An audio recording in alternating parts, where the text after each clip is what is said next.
Buenas tardes, bienvenidos a un nuevo vídeo del canal de YouTube de Pragma Formación.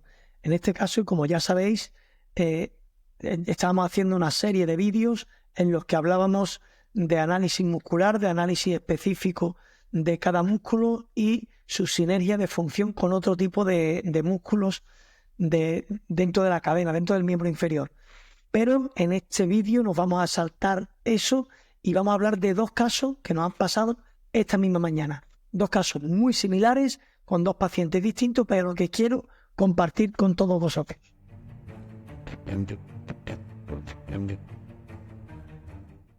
En este caso os cuento, son dos pacientes que llaman a la consulta, llaman hace un tiempo y le comentan al auxiliar que tienen, empiezan a tener unas molestias en miembros inferiores y en zona lumbar. Estas molestias no las habían tenido antes y además que empiezan a notar zonas de la plantilla que antes no notaban.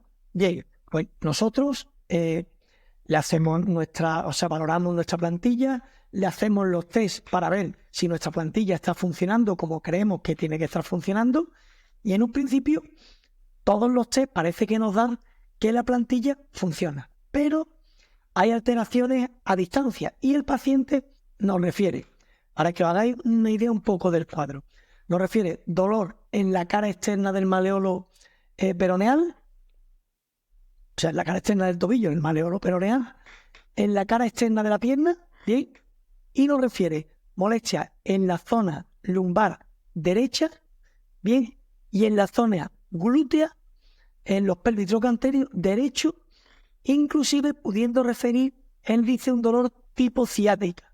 Bien, después queda claro que no es tipo ciática porque el dolor primero no llega al dedo gordo del pie, ni siquiera llega a la zona de hueco popliteo. Bien, os explico un poco para resumir qué caso se nos da, o sea, qué cuadro se nos da y cómo conseguimos resolver este caso. Os explico.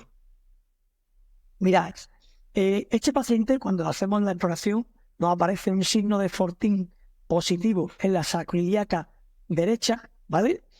Nos aparece una activación del punto gatillo.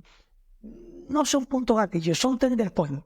Hay una leve diferencia. El punto gatillo refiere un dolor en la zona y a distancias, y el tender point es solo un punto en la zona localizada.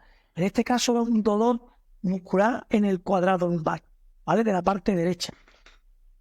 Además, cuando hacemos la exploración encontramos un test de Thomas positivo, o sea, un acortamiento del psoas ilíaco de la pierna derecha y un aumento del tono del piramidal de esa misma pierna derecha.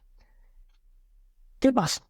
Nos olvidamos un poco del pie y encontramos que a nivel de bipedestación el paciente no aparecía una dismetría, ¿vale? Sí que hacíamos los test y aparecía una espina ilíaca posterior superior un poco descendida y una espina ilíaca anterior un poco ascendida con respecto a la contralateral, ¿vale? ¿Qué pasa? Que realmente todo el cuadro coincide con una falsa pierna corta por un aumento del tono del psoas ilíaco de ese lado. Y además coincide con que ese cuadrado lumbar aumente de tono, ¿vale? Bien, por verse sometido a una tensión excéntrica, porque el psoas tira y hace una retroversión del ilíaco, un acortamiento de esa pierna derecha, y él o bien está trabajando en un excéntrico, ¿vale? Porque la pala ilíaca se va a retroversión, o bien está intentando hacer una contracción, para el caso sería parecido, ¿vale? Para intentar llevar esa pala anterior, o sea, realmente haciendo de antagonista de ese psoas ilíaco, ¿vale? Curiosamente el paciente se quejaba del dolor del cuadrado lumbar y no de la tensión que aparecía en el psoas. La tensión en el psoas realmente aquí se tendría que referir con un dolor en la zona de la ingle, en la zona de la cadera, ¿vale? Porque termina bloqueando el patrón de cadera. Bien, ¿qué es lo que estaba pasando? Que lo que estaba trabajando en compensación era el piramidal de esa misma pierna. De ahí la sintomatología parecida a una falsa ciática o un dolor que el paciente refería. Claro, por ahí todos sabemos que pasa el nervio ciático y podía tener problemas de deslizamiento en esa zona. ¿Dónde llega o a dónde viene todo esto de los peroneos? ¿O por qué nuestra molestia en el pie? ¿Y por qué podíamos correr el riesgo de corregir o poner una cuña supinadora de retropié para retirar o para presumiblemente quitar las molestias de esa zona lateral de la pierna?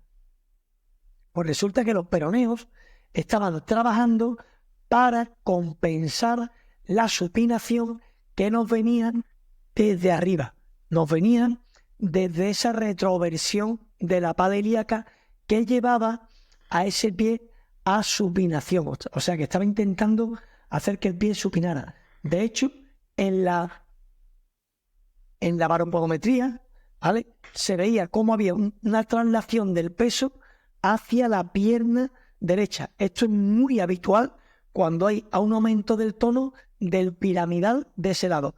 Si a partir de ahora miráis, cuando veáis un aumento del tono del piramidal de algún paciente, veáis que hay un piramidal con más tensión que el otro, mirad en la plataforma de presiones y veréis cómo vais a encontrar que el centro de presiones se ha desplazado a esa pierna del aumento del tono del piramidal. En este caso, ¿qué hicimos? Lo que hicimos fue quitarle tensión a ese cuadrado lumbar, quitarle tensión a ese psoas, principalmente al psoas.